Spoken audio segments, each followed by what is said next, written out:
Yo, what is up everybody and welcome back to the channel. My name is Daniel Splash and we're going to be talking about an interesting topic. We're going to be talking about failure, both the good and the bad. And please, before we start, let me know in the comments below what you think. I know this topic can have a lot of different opinions and such, and please, tell me what to do. What would you do, for example, if you fail something that I mentioned in this topic? So without any further ado, let's start.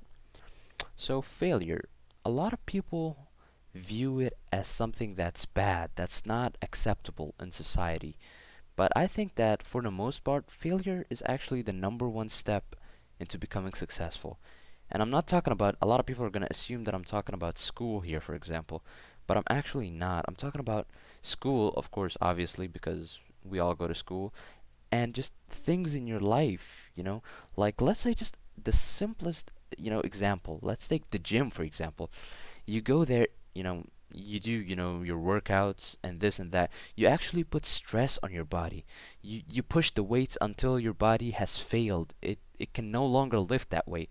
And then you go home, you eat your protein, you go to bed, you sleep, your muscle recovers and it becomes stronger. And then, you put stress on it and, the cycle keeps on going until you look huge or whatever you're looking forward as results.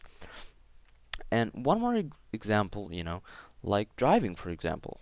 Let's say as a driver, you're not going to become, an expert or something overnight. Sometimes it can take a full year to become, that expert driver that knows everything around him, that knows his surroundings.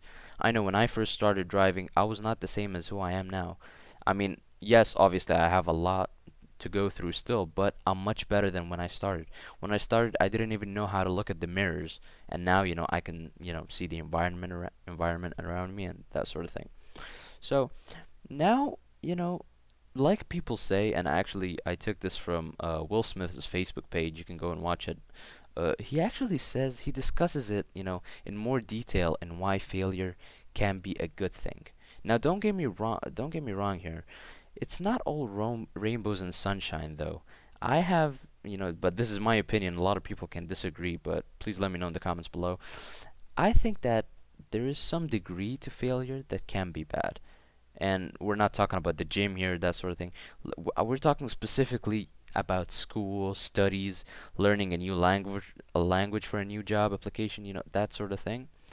When, let's say, for example, you have the chance to study a subject, you're not facing problems with it, you can easily understand it, but you just simply don't study. Now that's what I call, and then you fail later. Now that's just, I call bad. I mean, this is when you fail with something like that. That I don't think that's good failure. Actually, I think that's bad, and it needs to be improved to be something better. Let's say, for example, when I started grade 10 this year. So when I started doing mathematics, I like I said in my previous videos, I don't like mathematics, but I still managed to try.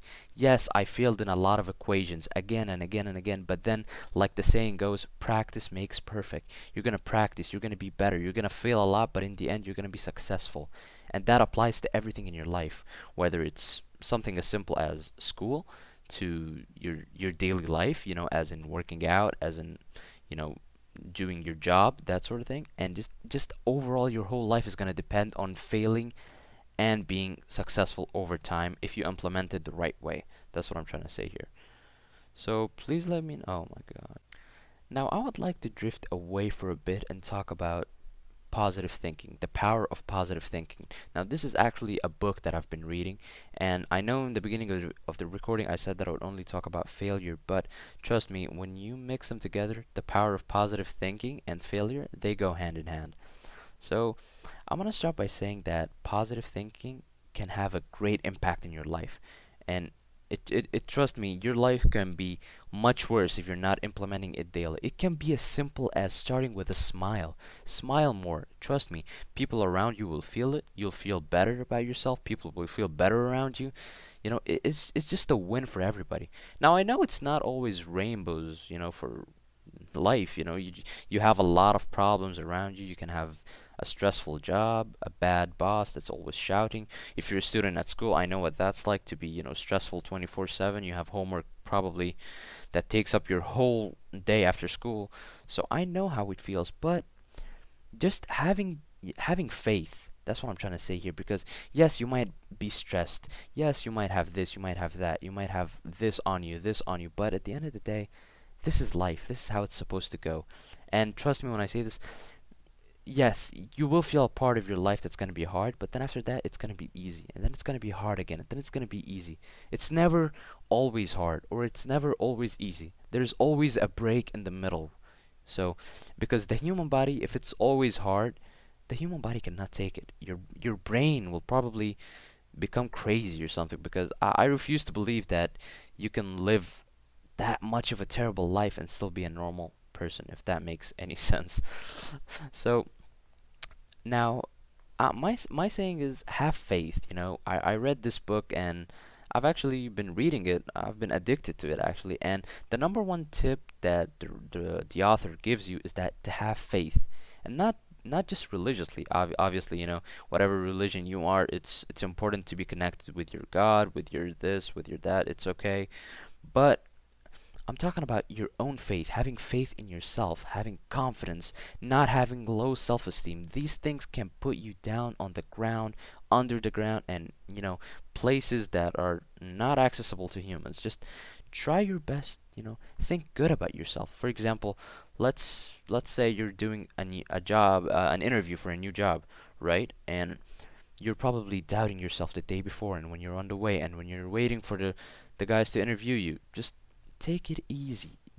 It's not that hard. Yes, probably if you're gonna work at Google or something, then yes, the interviews can be a bit challenging. But at the end of the day, if you have the skills for it, then you're meant to have that job. That's all I'm trying to say here. So that was just a brief overview of my tips about failure, the good and the bad, and the power of positive thinking. I will be making a full review about the power of positive thinking as a book. But until then, I will see you in the next one. Peace.